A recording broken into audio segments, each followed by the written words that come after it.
Na mtazamaji wa Anuari TV, karibu ndani ya The Golden Boot, na kwa siku ya leo katika kipindi chetu kizuri tunakwenda kuangazia usajili katika klabu ya Young Africans. Tunafahamu kwa wakati huu klabu ya Young Africans hawana kocha mkuu ambaye anaweza akainoa timu hiyo. Tunafahamu yupo mwalimu Abdulhamid Mwalimu ambaye anakaimu nafasi ya kocha mkuu na amekuwa kama vile kaimu kocha mkuu katika kipindi ambacho klabu hiyo ilimfuta kazi aliyekuwa kocha wao kwa maana ya Pedro Goncalves. Kuna taarifa kutoka nchini Misri ambazo zimeanza kuzungumzwa. Klabu ya Young Africans imeanza mazungumzo na kocha Miloud Hamdi, kocha raia wa Tunisia ambaye amekuwa na kikosi cha Alexandria El Ittihad kwa msimu uliomalizika katika ligi kuu ya soka huko nchini Misri. Na tukumbuke kwamba kocha huyu pia alikuwa ni kocha ambaye kwa msimu uliopita aliipatia Yanga ubingwa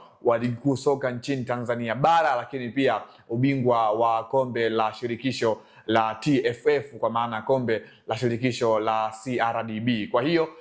kuna taarifa ambazo zinazungumza kwamba Yanga tayari wameshapeleka ofa na wameanza mazungumzo na kocha huyo, waone kwamba kuna uwezekano anaweza kuwa kocha kwa msimu ujao wa kuifundisha timu ya Young Africans. Kwa mujibu wa taarifa ni kwamba kocha Miloud Hamdi amegoma kuongeza kandarasi na timu ya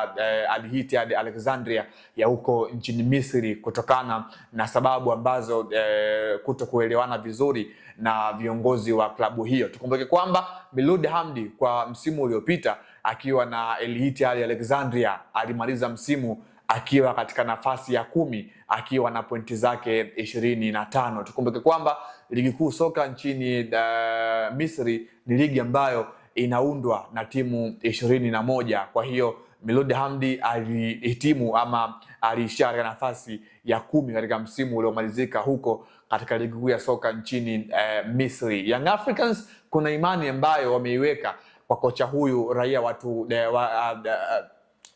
wa Algeria ambaye ndiye aliwapatia mataji kwa msimu uliopita. Tukumbuke kwamba Yanga walimtoa kocha huyu katika timu ya Singida Black Stars kwa mkataba ambao ulifanya aweze kumaliza msimu akiwa na mabingwa wao wa kihistoria. Na taarifa hii imekuja bwana ikiwa ni wakati ambao Young Africans katika benchi lao la ufundi hawana kocha ambaye anaweza kuwa kama kocha mkuu, licha ya kwamba Abdulhamid Mwalimu ameshawahi kuwa kocha mkuu kwenye timu mbalimbali hapa nchini ikiwepo Azam Football Club, KMC Football Club, lakini bado ile imani ya viongozi wa Young Africans lakini pia mashabiki na wanachama juu ya Abdulhamid Mwalimu imekuwa ni ndogo. Hivyo basi uongozi wa Young Africans wako kwenye harakati za kutafuta mwalimu mkuu ambaye anaweza kwenda kuwa head of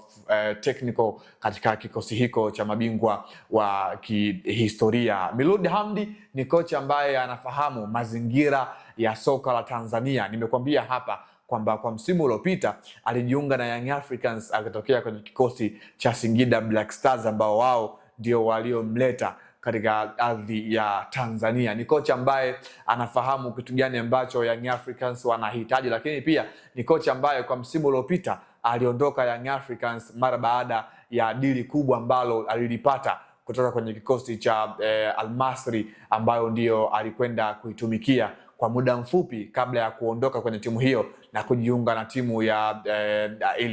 El Ittihad Alexandria ya huko nchini Misri. Na ni kocha ambaye kujaribu kuangalia kwa msimu uliopita alichukua Young Africans ambayo ilionekana kuwa katika hali ambayo sio shwari, Yanga ambayo ilikuwa ipo chini ya mwalimu Sead Lamovic ambaye ghafla aliaga katika timu hiyo na kutimkia katika kikosi cha CR Belouizdad ya huko nchini Algeria. Alivyoichukua Young Africans tuliona yale mabadiliko ambayo Young Africans walianza kuyapitia hasa katika upande wa kiuchezaji, ikiwa ni Yanga ambayo ipo very comfortable, ikiwa ni Yanga ambayo katika upande wa falsafa na ile rhythm ikawa imeanza kujipata, kitu ambacho Young Africans kwa msimu huu wameangalia na kuona kwamba ni kocha ambaye anaweza akawafaa kwa msimu ujao, licha ya kwamba huko alipokwenda amekuwa hana kiwango kizuri ambacho kimewafanya mabosi wake waweze kumkatia tamaa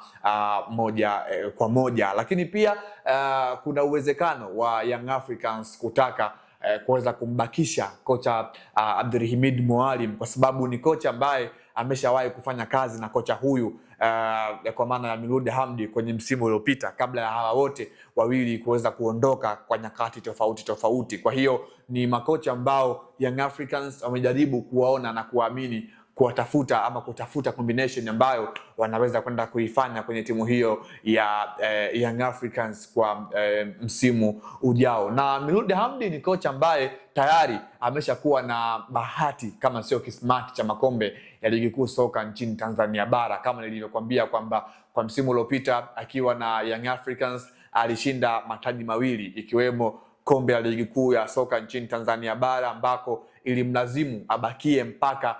ama asubiri mpaka mchezo wa mwisho wa grande final dhidi ya wapinzani wao wekundu wa Msimbazi Simba, ndio Young Africans waweze kutangaza ubingwa na kutawazwa kwa mabingwa kwa msimu uliopita. Lakini pia katika mashindano ya kombe la shirikisho la TFF ama CRDB Federation Cup, Yanga Miloud Hamdi chini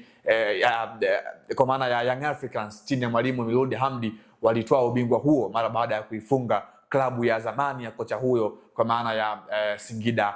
Black Stars. Kwa hiyo Young Africans tayari wameshaanza mazungumzo na kocha huyo kuangalia uwezekano wa kurejea kwa msimu ujao, lakini pia kocha huyu ameonyesha nia ya kutoongeza mkataba kwenye timu yake ambayo ndio alikuwa anaitumikia kwa maana ya Al Ittihad Alexandria ya huko nchini Misri. Tuambie mwananchi, na wewe shabiki wa Yanga, kitu gani ambacho pengine unafikiria? Je, Young Africans wako sahihi kwa kumuhitaji kocha Miloud Hamdi kwa vile ambavyo unamfahamu wewe kinaga ubaga? Naitwa Leopold John, asante kwa kuwa nami mwanzo mpaka tamati mwa makala hii kwa siku ya leo, ambako tumekwenda kuangazia katika kuelekea msimu ujao kwa juu ya klabu ya Young Africans kuhitaji saini ya kocha Miloud Hamdi, raia wa Algeria ambaye ana historia kubwa ndani ya timu hiyo ya Young Africans kwenye makao makuu yake huko Jangwani Kariakoo. Hadi wakati mwingine, endelea kuwa nasi, usisahau kusubscribe, lakini pia kulike, lakini pia kucomment content ambazo